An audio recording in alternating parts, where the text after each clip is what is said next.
Paulo diz assim, 2 Timóteo 4,6: porque eu já estou sendo oferecido como libação de sacrifício, e o tempo da minha partida está próximo.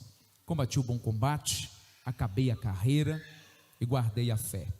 Desde agora a coroa da justiça me está guardada, a qual o Senhor justo juiz me dará naquele dia, e não somente a mim, mas também a todos os que amarem a sua vinda. Procura vir ter comigo depressa, porque Demas me desamparou, amando o presente século, e foi para Tessalônica. Crescente para a Galácia, Tito para a Dalmácia. Só Lucas está comigo. Toma Marcos e traz-me contigo, porque me é muito útil para o ministério. Também enviei Tíquico a Éfeso. Quando vieres, traz a capa que deixei em Troade, em casa de Carpo, e os livros, principalmente os pergaminhos. Alexandre o latoeiro causou-me muitos males, o Senhor lhe pague segundo as suas obras. Tu guardas também dele, porque resistiu muito às nossas palavras. Ninguém me assistiu na minha primeira defesa, antes todos me desampararam, que isso não seja imputado. Mas o Senhor assistiu-me e fortaleceu-me, para que por mim fosse cumprida a pregação, e todos os gentios a ouvisse, e fiquei livre da boca do leão. O Senhor me livrará de toda má obra, e guardar-me-á para o seu reino celestial, a quem seja a glória para todo sempre. Amém. Pai, no nome de Jesus, queremos orar ao Senhor, pedindo a Ti que o Senhor possa falar conosco nessa noite, nos trazendo iluminação e entendimento da Tua palavra, confortando os nossos corações, em nome do Senhor Jesus. Colocamos a vida da Lourdes em Tuas mãos, que está ali em São Paulo. Senhor, não há nenhum recurso na terra, mas o Senhor tem todo o recurso no céu. Oramos para que a Tua vontade seja feita na vida da Tua serva.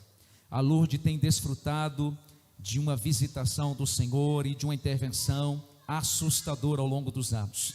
Oramos para que isso continue acontecendo na vida da tua filha, e todos quantos estão ao alcance desse culto, estão aqui nesse auditório, sejam tocados pelo Senhor e curados, restabelecidos, restaurados na sua saúde, em nome de Jesus. Amém.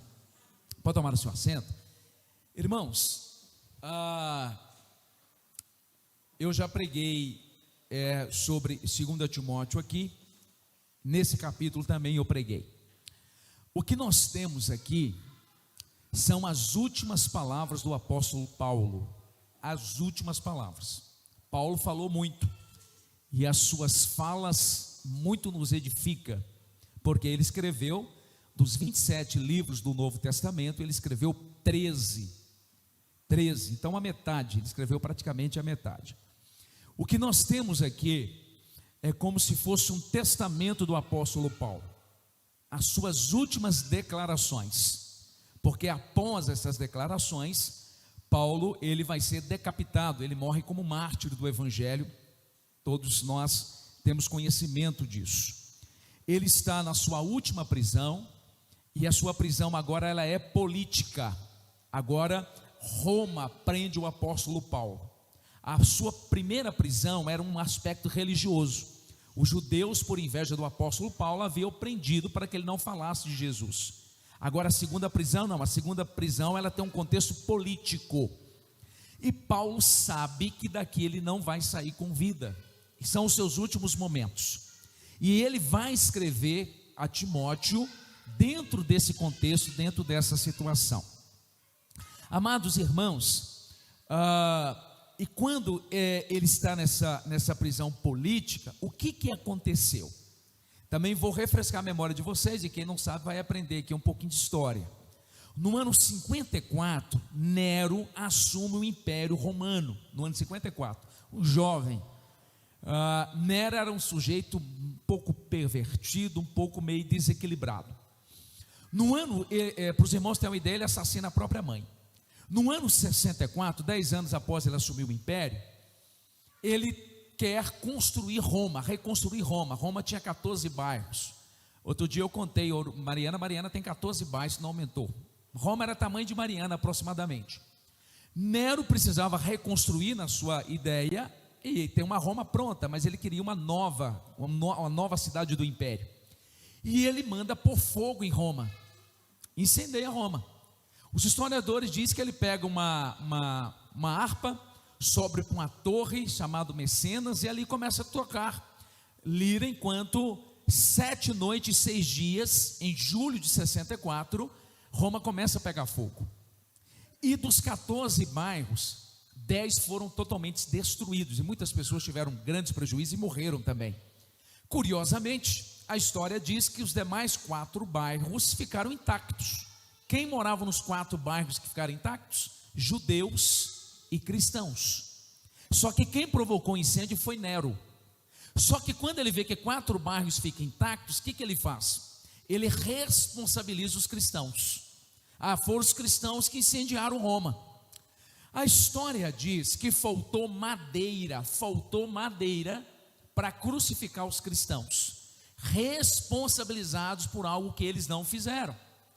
De tanto que faltou madeira, tamanha foi a chacina, que a história diz que os nossos irmãos eram enrolados em peles de animais e jogados para cachorros famintos. Imagina, alguns dos nossos irmãos foram jogados em arenas para touros selvagens pisotearem.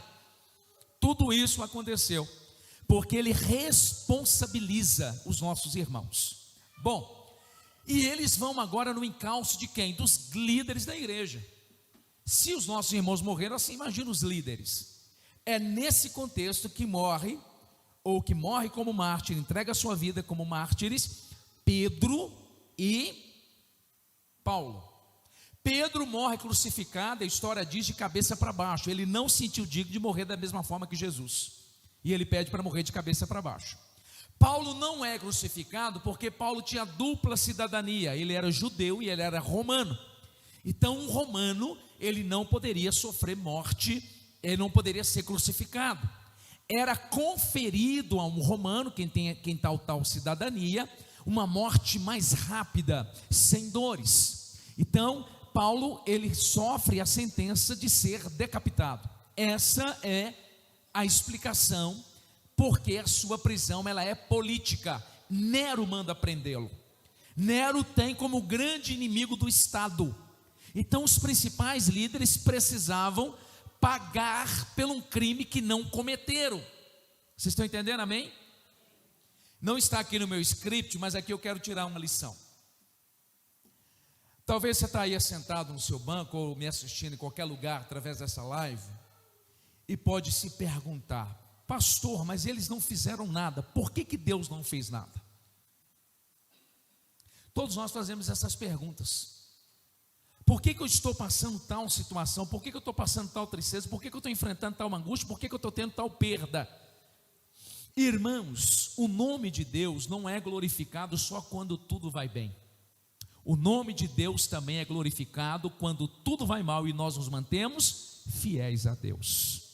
Nós falamos e pregamos muito mais no sofrimento que no dia da bênção, quando nós nos mantemos fiéis. E a Bíblia diz, escrito do apóstolo Paulo: quer vivamos, quer morramos, somos do Senhor. De modo que não tem inferno, não tem circunstâncias terrenas, não tem nenhuma criação, não tem absolutamente nada, por mais difícil que seja, que pode nos arrebatar das mãos do Senhor. Todas em quaisquer situações, a nossa vida está nas mãos de Deus. Paulo está ciente, e ele sabe que dali é dali para casa. E por que dali para casa? É dali de volta para o lar. Eu estou falando do céu, né? Paulo sabe que ali é a sua última viagem. E eu estava pensando sobre esse assunto, e hoje de manhã e à tarde, e eu entrei assim dentro do ambiente do apóstolo Paulo e fiz uma pergunta ao apóstolo Paulo: diante do martírio, diante de uma situação irreversível, que você deixa tudo para trás, se Paulo tivesse nesse púlpito aqui à noite, em Ouro Preto, né? Hoje é 7, se não estou equivocado, de outubro de 2021, às 19 horas. E eu perguntaria ao apóstolo Paulo, sentado em um desses bancos: o que vale a pena na vida? O que vale a pena? Para alguém que sabe que ao sair daquele calabouço, a história diz que era um lugar insalubre, um lugar frio, um lugar extremamente úmido, as pessoas ficaram leprosas naquele lugar. Paulo sabe que é dali para a glória. Paulo mostra-nos nessas últimas palavras o que vale a pena na vida, irmãos. Você já fez essa pergunta? O que vale a pena? De modo que eu vou dedicar o meu tempo, os meus recursos, a minha vida, os meus talentos, a minha habilidade. O que vale a pena na vida? Todos nós fazemos essa pergunta em um dado momento, e nós teríamos aqui talvez muitas respostas ilegítimas. Para sua família vale a pena, de fato. Pastor, tem muitas coisas boas que valem a pena, de fato. Mas teologicamente, alguém assim como o apóstolo Paulo, um apóstolo, um pastor, alguém assim de Deus, o que ele nos convidaria a refletirmos e a viver a partir daquilo que ele falaria? Eu tiro algumas lições aqui. Diante desse cenário de martírio, em que ele vai partir para a glória, talvez Paulo falaríamos para nós que nós precisamos ter a consciência de peregrinos. Mas não apenas ter a consciência de peregrinos, ter a nossa vida conduzida por Deus. Porque ele diz assim, olha, quanto a mim, eu gosto dessa versão, quanto a mim, ele volta as baterias para ele. Ele não está fazendo uma análise das pessoas, ele está fazendo uma análise dele. Quanto a mim, já estou sendo oferecido como libação, o tempo da minha partida é chegado. Paulo tem a consciência de que ele está passando por essa terra, ele é peregrino. E o que Paulo ensina-nos dentro dessa primeira lição de que vale a pena na vida? Olha, quando eu tenho a consciência de que eu sou peregrino, ou seja, a minha passada aqui ela é muito rápida, eu preciso ter a vida conduzida por Deus. E isso é libertador. Porque você vê um Paulo falando isso, você não percebe na fala do apóstolo uma fala de desespero, de angústia, de perturbação. Olha como ele fala com tranquilidade, olha como é que ele encara a situação.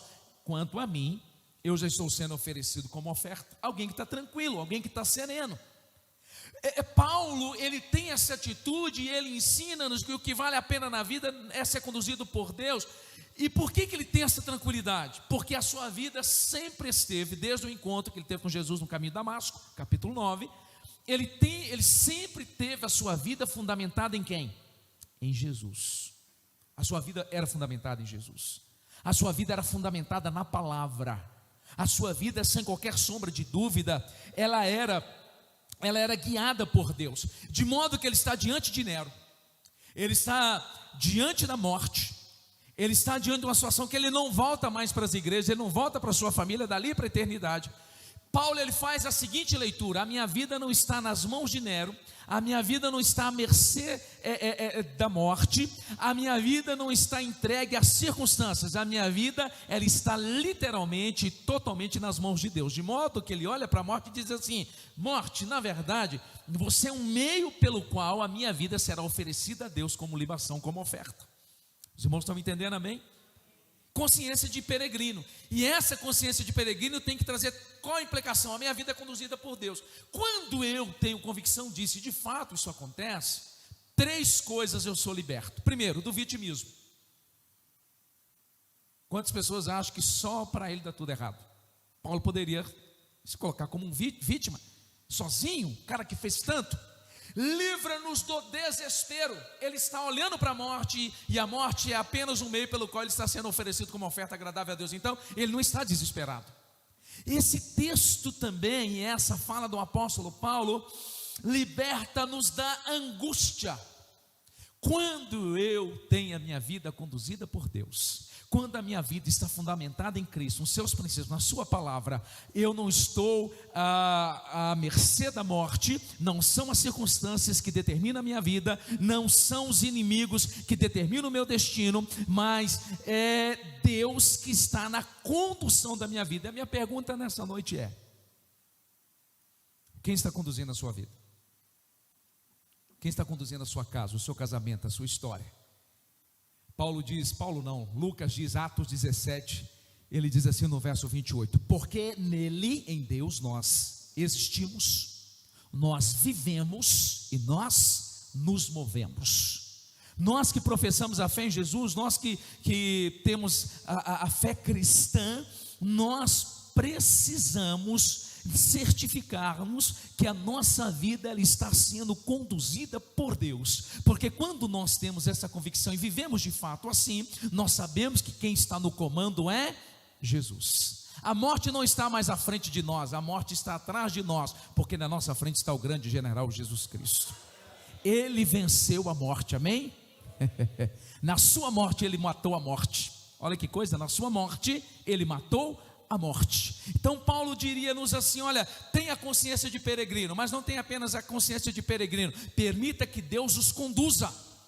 Nossa vida precisa ser conduzida por Deus. Isso valeu um foguete de fato. Segundo lugar, Paulo diz assim: olha, eu combati o bom combate. Ele volta para onde? Para o seu passado. Eu combati o bom combate. E ele olha para o passado com gratidão. O seu passado é um fantasma, o seu passado te atormenta, o seu passado te assusta, ou ao olhar para o passado você olha com gratidão? Paulo diz assim: eu combati o bom combate. Ele está fazendo uma leitura do passado. Irmãos, há muitas pessoas que me ouvem nessa noite, que o seu passado é um fantasma, é um pesadelo, o tormenta. Há muitas pessoas que não vivem uma vida maiúscula, uma vida superlativa, uma vida plena, que Jesus promete em João 10:10, como bom pastor, porque estão amarrados, estão atrelados ao seu passado, de modo que o seu passado é um pesadelo. Para Paulo não. Paulo, ele olha para o passado e ele olha com gratidão. E eu queria, dentro dessa perspectiva do apóstolo Paulo, conversar com você em primeiro lugar, que o seu passado te atormenta. Irmãos, é óbvio que todos nós que estamos aqui nesse auditório, alguém que está nos assistindo, tem coisas que nós nos arrependemos, e muito. Irmãos, tem coisas que nós fizemos, falamos, nos envolvemos, que se nós pudéssemos, nós voltávamos lá atrás e mudaríamos. Quem dera se nós tivéssemos aquele filme, tem uma tríade lá, do tempo, tem um carro, De Volta para o Futuro, né? Não sei se você já assistiu De Volta para o Futuro. Isso aí a galera dos 40 para cima vai saber o que eu estou falando. A galera jovem acho que não conhece De Volta para o Futuro não. Vai no YouTube que você vai ver. Tem coisas que nos perturbam, tem coisas que nos assombram, tem coisas que traz tristeza ao nosso coração. E você, que o seu passado ele traz tormenta, ele é um pesadelo, ele é um fantasma na tua vida, Paulo ensina-nos que nós precisamos resolver o passado. Pastor, como que eu resolvo o passado? Eu prejudiquei pessoas, eu fiz coisas que eu não deveria fazer. Meus amados, em primeiro lugar, em Cristo todas as coisas se fazem novas. A Bíblia diz que Ele não leva o nosso tempo de ignorância em consideração. Como que eu faço com o passado que é um fantasma, que é um tormento? Coisa que eu gostaria de fazer e não fiz. Eu peco por comissão. Como assim comissão? Eu não devia ter feito. Às vezes eu peco por omissão. Eu deveria ter feito e não fiz. Então você, que o seu passado é uma tormenta, um fantasma, um pesadelo, você precisa deixar o seu passado, que lhe gera angústia, tristeza e lhe paralisa, num lugar chamado aos pés da cruz, aos pés de Jesus. Lá que você precisa deixar o seu passado. E a Bíblia diz em 1 João capítulo 1, se nós confessarmos nossos pecados ao Senhor, Ele é fiel e justo não somente para nos perdoar, mas também para nos limpar de toda injustiça e de toda iniquidade. Você precisa deixar o seu passado aos pés da cruz. Sabe o que Jesus faz com o nosso passado, que é um fantasma, uma tormenta? Ele embala esse passado cheio de pecado, de coisas erradas, e lança no mar, onde ninguém pode nadar, tirar férias, não pode pescar. Chama Mar do Esquecimento. É lá que nós devemos deixar o nosso passado. Só Jesus tem acesso a essa praia, só Jesus tem acesso a esse mar, chama Mar do Esquecimento. Então você que está aqui nessa noite, e o passado é uma tormenta na tua vida, a esperança, há uma ação de Deus para o teu presente, para que o teu futuro seja uma bênção. Coloque o seu passado na cruz, aos pés de Jesus, e viva o que Deus tem para você a partir de Cristo. Paulo fez isso, ele fala assim em Filipenses capítulo 3, verso 13: quanto a mim, diz o apóstolo Paulo, eu não julgo que tenha alcançado, mas uma coisa eu faço, diz Paulo, esquecendo as coisas que para trás ficaram, que Paulo deixa para trás? Aí você tem que ler Atos 7, você tem que ler Atos 8 e Atos 9. Paulo mandou matar Estevão, ele consentiu na morte de Estevão, gente, um diácono, o primeiro mártir da igreja. Se você ler Atos 7, diz que as roupas de Estevão foram jogadas aos pés do apóstolo Paulo. Paulo deu sumiço na roupa. Atos capítulo 8, Paulo pega cartas dos maiorais, fariseus, saduceus, e a Bíblia diz que começa uma perseguição violenta, e Paulo era um carrasco, ele matou muitos irmãos. Você imagina, todo dia Paulo tinha que lidar com isso, ele tinha um passado terrível, mas ele diz assim em Filipenses 3, 13 e 14, uma coisa eu faço, esquecendo das coisas que para trás fico, eu estou avançando. O que Paulo recebe, o que Paulo se apropria? Paulo se apropria do perdão, da misericórdia de Deus. Irmãos, eu não quero fazer vista grossa aos nossos pecados, eu não quero trazer uma palavra de irresponsabilidade, mas eu queria lhe trazer uma palavra bíblica de encorajamento, e é uma verdade. Não importa o nosso passado, se nós confessarmos nossos pecados, o Senhor nos perdoa. O Senhor tem uma nova história, um novo tempo para as nossas vidas, amém? Então, Paulo combatiu o bom combate, ele olha para o passado com gratidão. Irmãos, é lógico que ele tinha os seus conflitos, mas ele não permitiu que o passado o paralisasse. Dentro dessa situação, Paulo, ele olha para o passado com gratidão, mas ele olha para o presente com alegria. Combati o bom combate, acabei a carreira e guardei a fé. O cara viveu de fato, ele viveu de fato. E qual que era a alegria que Paulo tinha? De cumprir o seu propósito. Nós temos um propósito, cada um de nós que estamos aqui temos um propósito. E o que Paulo ensina, nos dá alegria? A nós não permitirmos que as situações adversas de hoje interrompam o que Deus tem na nossa vida. Ele está preso, e ele não permite que a prisão e que a angústia interrompa o propósito de Deus. O que aconteceu com você hoje? O que aconteceu com você nos últimos dias que o desanimou, que o entristeceu, que trouxe angústia no seu coração, que trouxe uma certa indagação e indignação na sua alma? Irmãos, nós não podemos permitir que os acontecimentos do hoje e do presente venham nos paralisar. Nós não podemos desanimar. Eu combati o bom combate, eu olho para o passado com gratidão, tem algumas coisas que eu não deveria falar, não deveria fazer, não deveria me envolver, mas eu coloquei os pés na cruz, e eu não vou permitir que nada no presente interrompa o propósito de Deus na minha vida. Por quê? Porque nós só temos o agora. Nós só temos o agora, irmãos. Nós só temos o agora. Hebreus capítulo 3, verso 7 diz assim: se hoje ouvires a voz do Senhor teu Deus, o que nós temos é o agora. Nós não temos o amanhã, nós o temos pela fé. Lógico que nós o temos pela fé, mas nós não sabemos o que será amanhã. Então hoje é o dia de nós vivemos os propósitos de Deus, de celebrarmos ao Senhor. A vida de Paulo foi um combate.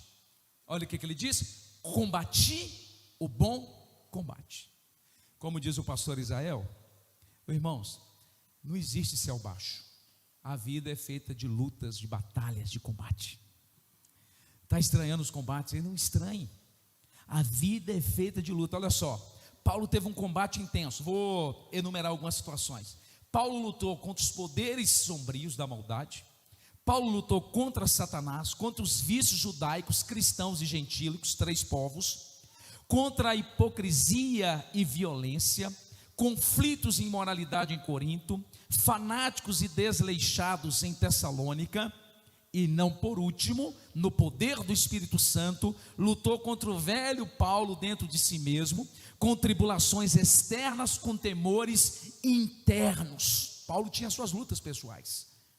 Sobretudo, Paulo teve o seu bom combate, ele lutou pelas igrejas do Senhor. A vida do apóstolo Paulo foi uma vida de combate. A vida do apóstolo Paulo, ela foi uma vida lutando, combatendo, de modo que nem o passado, nem o presente, nem o que aconteceu, nem o que está acontecendo, atrapalhou Paulo de cumprir o propósito de Deus na vida dele. Diante dos combates da vida, qual conselho Paulo nos daria para nós, e concluindo? Ele diria para nós assim: olha, diante dos combates da vida, Efésios capítulo 6, verso 10: no demais, irmãos meus, Fortalecei-vos no Senhor e na força do seu poder. Irmãos, não importa quão fraco estejamos, não importa quão capengando na fé estejamos nessa noite, não importa quão fragilizados nós estejamos na nossa alma, há uma força inesgotável de Deus que nos fortalece em dias difíceis, em dias de combate. Por isso, levante a sua cabeça e continue nessa vida, combatendo, lutando para a glória de Deus. Amém? Para nós finalizarmos, Paulo ensinaria-nos o seguinte, capítulo 4, aqui que nós estamos meditando, capítulo 4, verso de número 9: procura vir ter comigo depressa, porque Demas me desamparou, amando o presente século, e foi para Tessalônica, Crescente para a Galáxia, Tito para a Dalmácia, só Lucas está comigo. Não se renda à solidão, não se renda à solidão. Paulo está sozinho, Lucas está escrevendo algumas coisas aqui, e pede que essa carta seja levada a Timóteo, diz assim: olha, venha ter comigo depressa. Não se renda à solidão. Tem muitas pessoas que entram pela solidão e a próxima escada se chama depressão. O próximo conto se chama depressão. O próximo estado se chama depressão. A nossa espiritualidade não anula a nossa humanidade. Aí eu vou reproduzir uma frase do Hernando Dias Lopes: gente precisa de Deus, mas gente precisa de gente. Se a minha espiritualidade anula a minha humanidade, isso não é uma espiritualidade bíblica, é uma espiritualidade doentia, porque a minha espiritualidade não anula a minha humanidade. Se tem alguém que ensinou a gente a ser gente, quem é? Jesus. Dormia na proa do barco, uma hora estava com fome, e nós somos gente e queremos ser Deus. Ele é Deus e ensinou a nós outros sermos seres humanos. Então a nossa espiritualidade não anula a nossa humanidade. Ele roga que Timóteo vá depressa ao seu encontro. Nós precisamos de amigos, gente. Nós precisamos de nos relacionar. Há uma bênção especial no relacionamento. Qual é, pastor? Salmo 133. Ó, quão bom e quão suave que os irmãos vivam em união. Porque é como o Monte Hermon, é como um óleo que desce na cabeça, passa pela barba e vai até a orla de Arão. Aí diz assim: porque ali o Senhor ordena a bênção e a vida para sempre. Paulo falaria para nós: olha, não se entregue à solidão, relacionamento vale a pena. Às vezes nós somos feridos, gente, e nós ferimos também. Às vezes nós somos frustrados e frustramos as pessoas. Às vezes a gente pisa no tomate e as pessoas também. Como eu sempre brinco, a gente pisa no tomate, na lavoura toda, e se tiver pepino a gente pisa também. Paulo, ele investe em relacionamentos. Ele diz assim: olha, agora vocês vão trazer para mim, traga-me Marcos, lá no verso 11, só o Lucas está comigo, toma Marcos e traga-o aqui. Por que ele pede Marcos? Porque Paulo e Marcos e Barnabé teve uma discussão terrível em Atos dos Apóstolos, está lá no meado 14, 15 por ali. Eles se separaram por causa de Marcos. Não dá tempo, eu não vou entrar aqui o porquê da confusão, algumas conjecturas, mas fato é, Marcos largou a comissão missionária e voltou para casa. Aí quando Barnabé, que é primo de Marcos, João Marcos, quer levar Marcos para a próxima missão, Paulo diz assim: não, você não vai levar Marcos, Marcos deixa a gente na mão. Aí Barnabé, que são chamados pelo Espírito Santo em Atos 13, lembra? Separa Barnabé e Paulo, separam-se por causa de Marcos. Quem se une a Paulo? Silas. Quem se une a Barnabé? Marcos. Então houve uma briga entre eles, uma discussão entre eles. Aí no final da sua vida, ele está diante do martírio, ele diz assim: olha, traga-me Marcos. O que Paulo falaria para nós nessa noite? Não dê guarida à discórdia, o ódio e a falta de perdão. Nós não podemos alimentar a discórdia, nós não podemos alimentar o ódio, nós não podemos alimentar a falta de perdão. Nós precisamos investir em pessoas. Nunca é tarde para restaurar relacionamentos quebrados. Irmãos, se você precisa pedir perdão para alguém, manda um zap hoje. Se você não tem coragem de ligar, porque o ideal é ligar, manda um zap, manda um mensagem, manda uma mensagem de voz. Faça isso hoje.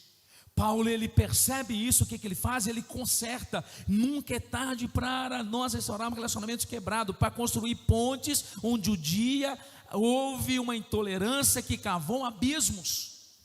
Paulo nos ensinaria isso. Então não opte pela solidão, invista em relacionamento, invista em pessoas, porque ali Deus ordena a bênção e a vida para sempre. Amém? E último, Paulo ensina-nos: na vida nós vamos lidar com abandono e com ingratidão. Ele diz assim no 4, 10 ao 12. Ouçam: porque Demas me desamparou. Olha o 16, abandono. Ninguém me assistiu na minha primeira defesa. Antes todos me desampararam. Ingratidão, porque ele pregou para todo mundo. Também quem chegasse perto do apóstolo Paulo já era, estava preso, né? Porque ele era o líder. O que nós precisamos aprender aqui? Por que nós temos que aprender a lidar com o abandono e com a ingratidão? Nós temos que aprender que isso faz parte da vida dos relacionamentos. Quanto mais cedo nós aprendermos isso, menos nós vamos nos ferir, nos machucar.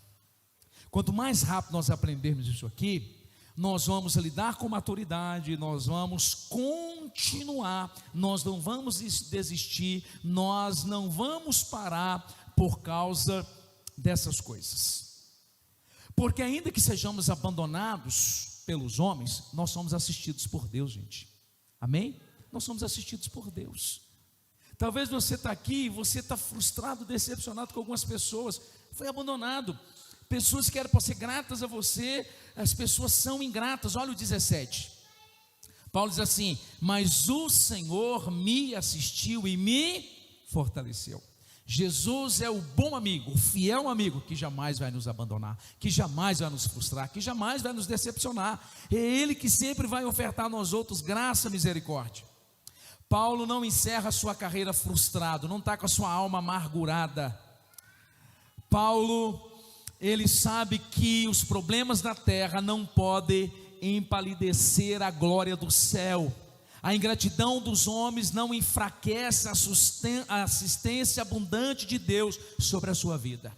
Não importa quão abandonado você está ou você foi, não importa quantas pessoas que o cercarão e serão ingratas, a ingratidão das pessoas, o abandono das pessoas não enfraquece a assistência abundante de Deus.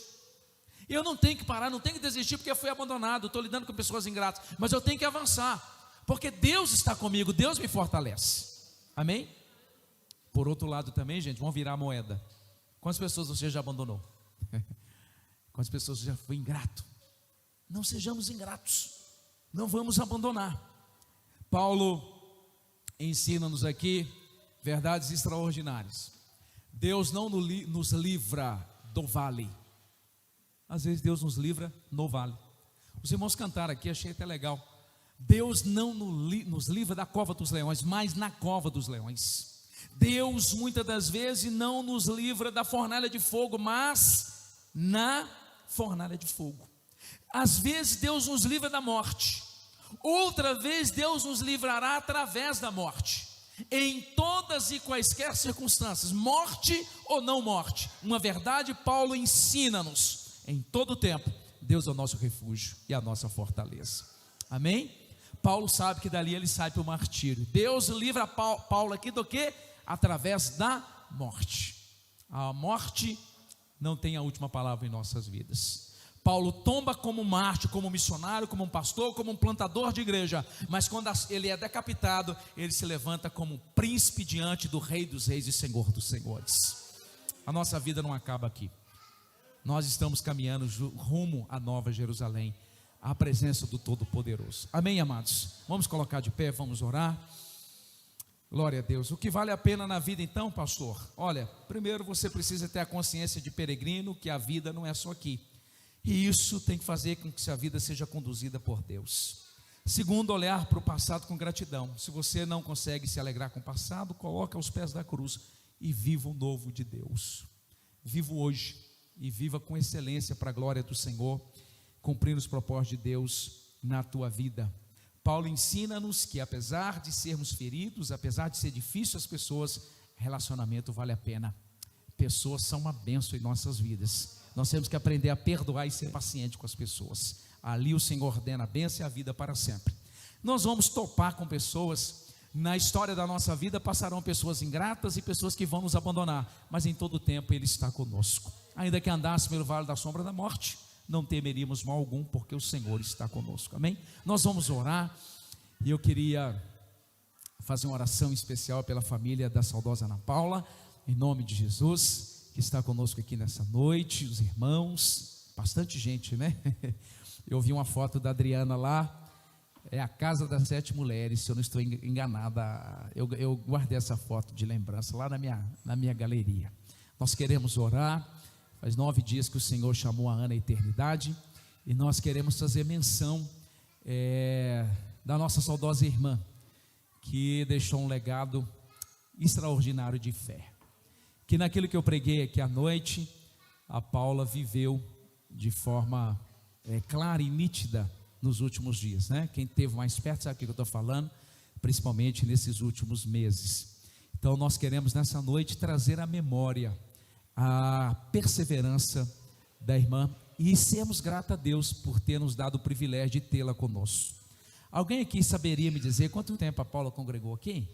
Pelo menos 20 anos, porque eu estou aqui há 5, o Gilmar ficou 12, o saudoso Gilmar, o Eli, uns 20 anos, né? 20 anos servindo ao Senhor nessa igreja, e os seus últimos dias, muito delicado, mas com uma fé robusta, uma fé perseverante, e nós queremos louvar a Deus por Deus ter dado muito tempo, 2 décadas, né?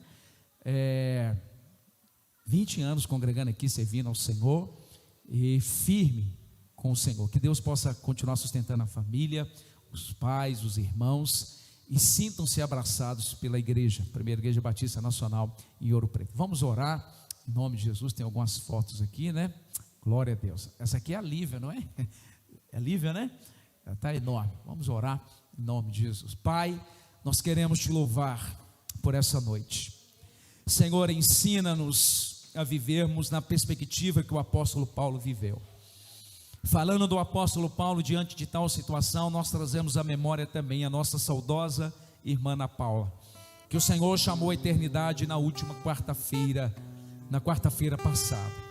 Senhor, nós somos gratos pelo relato do apóstolo Paulo, de uma fé robusta, de perseverança, de constância, como também queremos fazer menção da expressão da fé que a nossa saudosa irmã Ana Paula manteve nesses últimos dias. O apóstolo Paulo, que estava ali, Pai, em Marmetina, naquele calabouço, fiel ao Senhor, e não se entregou ao vitimismo, à angústia, ao desespero, como a nossa saudosa irmã, que também nos últimos dias, Pai, lutando, bravamente sustentada pelo Senhor. Nós somos gratos pelo relato do apóstolo, e por termos testemunhado a fidelidade e a graça do Senhor sobre a vida da nossa saudosa irmã.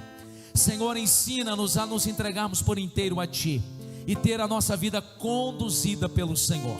Não são as circunstâncias, não é a morte, não são as enfermidades, nada está na direção e na condução da nossa vida. A nossa vida está nas Tuas mãos.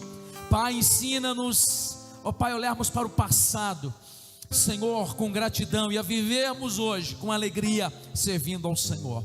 Perdoa-nos se no passado fizemos, falamos, nos envolvemos em situações que não deveríamos. Senhor, nós Te louvamos porque o Senhor tem um novo tempo, uma nova história para as nossas vidas. Pai, nós aprendemos nessa noite que o apóstolo Paulo não queria ficar sozinho nos seus últimos momentos.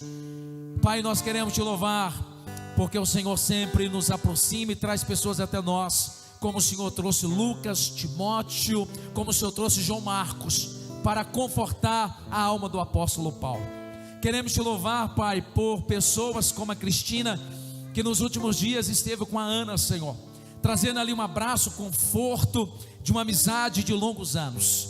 Pai, pela dedicação da família, ó Deus, em relação à Tua filha, Pai, tudo que eles fizeram por ela, não há nada que possamos fazer agora depois da sua partida, mas nós queremos Te louvar por todos os amigos, por essa igreja que assistiu ela em oração, que assistiu ela de tantas maneiras. Nós somos gratos ao Senhor, Pai, e obrigado, porque assim como o Senhor assistiu Paulo, o Senhor assistiu, ó Deus, a nossa saudosa irmã nos seus últimos dias. O Senhor está assistindo a Lourdes ali em São Paulo. O Senhor é o Deus que nos assiste em todo o tempo. Ensina-nos a investirmos em pessoas, em relacionamentos. Pai querido, ensina-nos a perdoar e pedir perdão. Pai querido e Pai amado, que que nós possamos terminar como o apóstolo Paulo, dizendo em alto e bom som: a Ele, a Jesus de Nazaré, a honra, a glória, o louvor, o domínio, a grandeza, a majestade, a força, porque ninguém nem nada pode nos arrebatar das tuas mãos. Em todo tempo, em todas e quaisquer circunstâncias, nós aprendemos com o apóstolo Paulo: o Senhor é o nosso refúgio, a nossa fortaleza, o nosso socorro bem presente na hora da angústia. Pai, continua a sustentar a família da nossa saudosa irmã Ana, a sustentar os seus irmãos, os seus pais, Senhor, e a fé que a tua filha evidenciou, Pai, e deixou como legado na sua casa, na sua família, e para nós, possa nos aproximar do Senhor pelo exemplo de perseverança da sua filha, para louvor e para a glória do teu nome. Nós oramos em nome de Jesus, amém. Pastor, eu posso ter o que o Paulo teve? Eu posso viver isso diante de tamanha situação? Pode. Como isso é possível? Em Cristo, só em Cristo. Não é sabedoria humana, não é poder intelectual, não é poder financeiro, é Jesus que nos faz ser assim, porque Ele é o nosso Senhor e o nosso Salvador. Você que me assiste, ou alguém aqui nesse auditório que ouviu essa palavra, se Deus tocou no seu coração e você gostaria de entregar a vida para Jesus, Jesus resolver o seu passado, te escrever uma nova história, um novo tempo, e lhe conferir os princípios eternos, daquilo que vale a pena. Você pode escrever na página do Face, nós vamos entrar em contato com você, como no último domingo uma moça fez, lá de Itaúna, ou alguém que está aqui nesse auditório pode me procurar após o culto. Deus abençoe todos os irmãos, Deus abençoe a família da nossa amada e saudosa irmã Ana Paula. A igreja está à disposição de vocês, viu? Conte com as nossas orações, as portas estão abertas. Vocês têm uma família aqui também, como a nossa amada irmã teve em todo o tempo. Que o Senhor te abençoe e te guarde, que o Senhor faça resplandecer a luz da glória dele sobre vocês, que o Senhor levante o rosto dele e dê paz a todos nós, a essa cidade, em nome de Jesus, amém, graças a Deus. Deus abençoe você que está na sua casa ou em qualquer lugar nos assistindo. Até domingo.